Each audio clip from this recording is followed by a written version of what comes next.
Hello everyone, my name is Christian. Welcome to my hobby blog.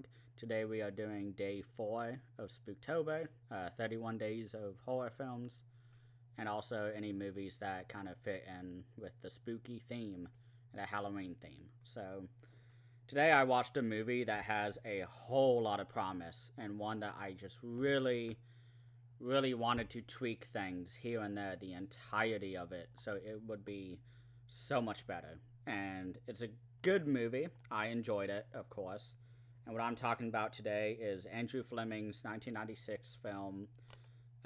I guess it's a cult film because I recall during a documentary I watched called Horror Noir, which talks about black representation in horror films from 1968 with Night of the Living Dead all the way to Get Out with by Jordan Peele.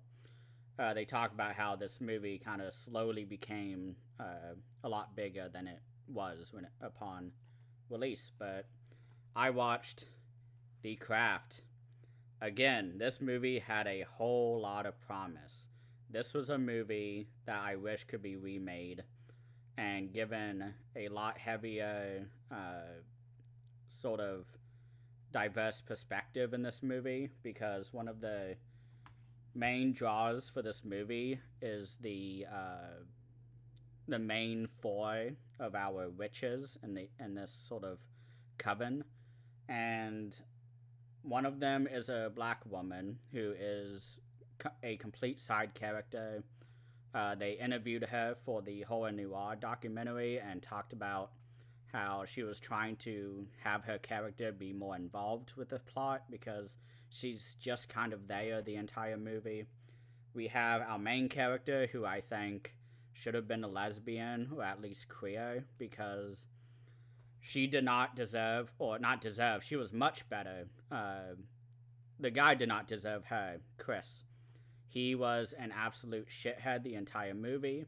He talked a whole lot of shit about her, saying that she was the lousiest lay that he's ever had, and was going around the entire school doing it. And then, for some reason, she made a witch pact, a spell, I guess, to have him love her now. And that shit was so stupid to me. I hated it. And we also have the ending, which I won't say, but this is another thing I was really pissed off about. But Nancy, that's her character's name. She is, let me see if you can see her a little clear on here.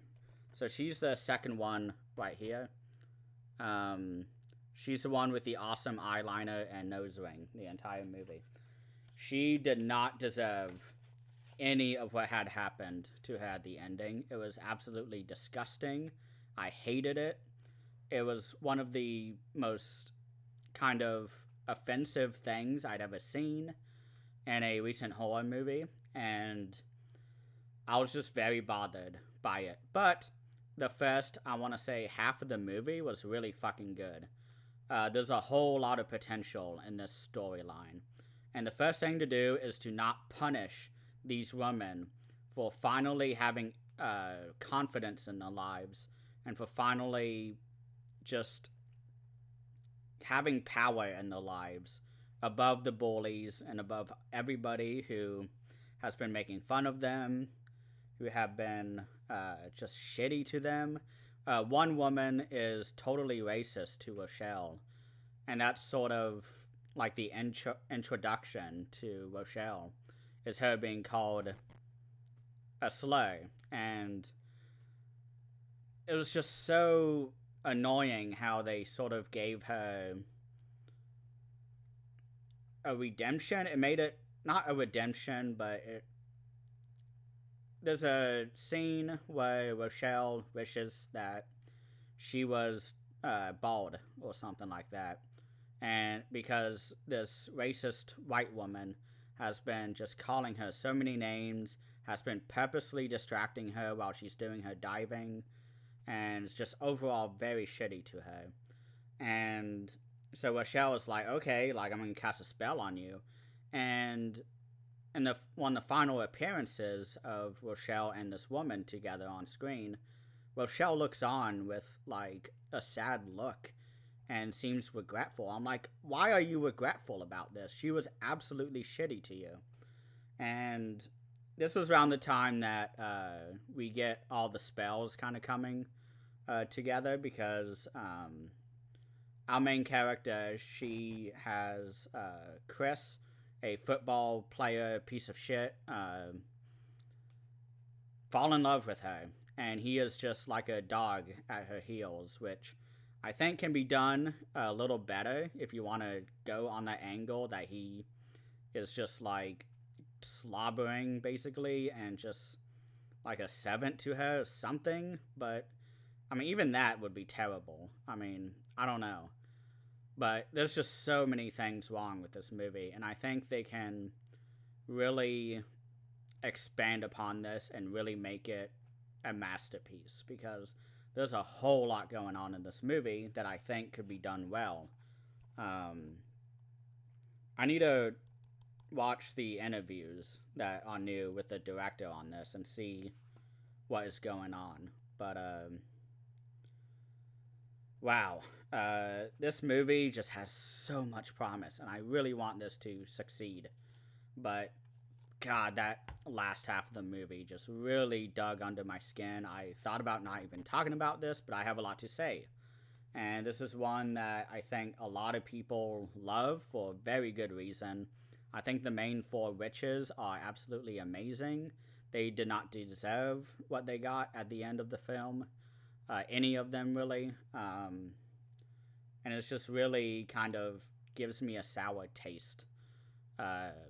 Kind of watching that ending and thinking about it, thinking about the implications of it. It is absolutely disgusting what happened to Nancy.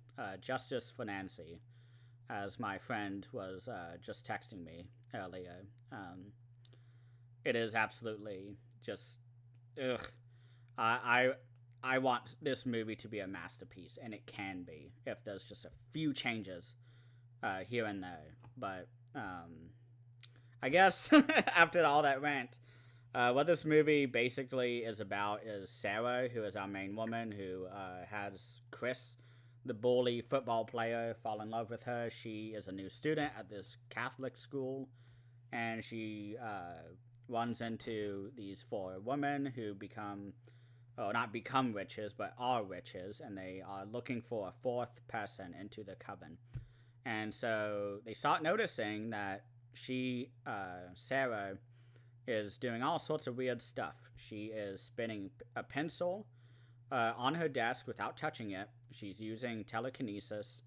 She had apparently killed her mother as she was coming out of her body when she was being born. And I think that was sort of a hint at the first kind of witch event that had happened for Sarah. And then they go, and she goes to a new school, Catholic school, and they find all these things. But they make a deal with, I don't even know the entity's name, but it's Nancy describes I wouldn't say demon, but sort of this entity as like sort of a football game, I think she says, where on one side is God and the other is Satan, but the actual battlefield, the actual stadium is this entity. So it's kind of like this primordial Lovecraftian kind of thing that can inhabit human bodies and give them powers, and this is sort of how our coven gets the power, is through this entity. And as the spells come to fruition, Nancy, we learn about her and how she's actually living in a trailer with a drunk mother and a father who doesn't give a shit and who actually beats Nancy and her mother. And Nancy wishes for him to be gone, so he dies, and then to have a lot of money, which it made me laugh when they said, "Oh my gosh, I have $100,000, yes!" And I was like, man, like, in the 80s that was, well, I guess in the 90s that was a lot of money, but now, dang, like I don't know what she would have to say to be like, oh, like to give that effect of viewers in the 90s going, oh wow, she got a lot of money, and they bought this giant house, and nowadays you can't buy any houses for $100,000. But she buys this huge mansion, moves in, the entire coven moves in, and they are just living it up, and then consequences start happening. And this is when I turned against the movie, because this movie is, I don't even know how to label it. This movie seemed very, I don't want to say misogynistic, but the movie was punishing all of our powerful female characters because they had too much power and confidence throughout this movie, and it was very disappointing to watch this, the second half. And I don't really have too much to say. I keep repeating myself, so they need to remake this movie, make most of these women into queer characters, have some more diversity, don't have the black character be kind of a punching bag for a lot of the other characters that aren't part of the coven. Give her more of a character. Don't punish all of our characters for doing what they should be doing, which is getting back at these bullies and racists and liars, because of Chris lying about how she was the worst lay, and he even tries to rape her at some point of this film. And I just, lots of bad shit going on. The drama in this movie between all the coven members is unneeded. It was just really kind of like, okay. So, yeah. Sorry for my mini rant, but I think that's about it for tonight. Thank you all so much for watching, and if you've seen The Craft, let me know what you think, and I hope that your Spooktober is as spooky as mine.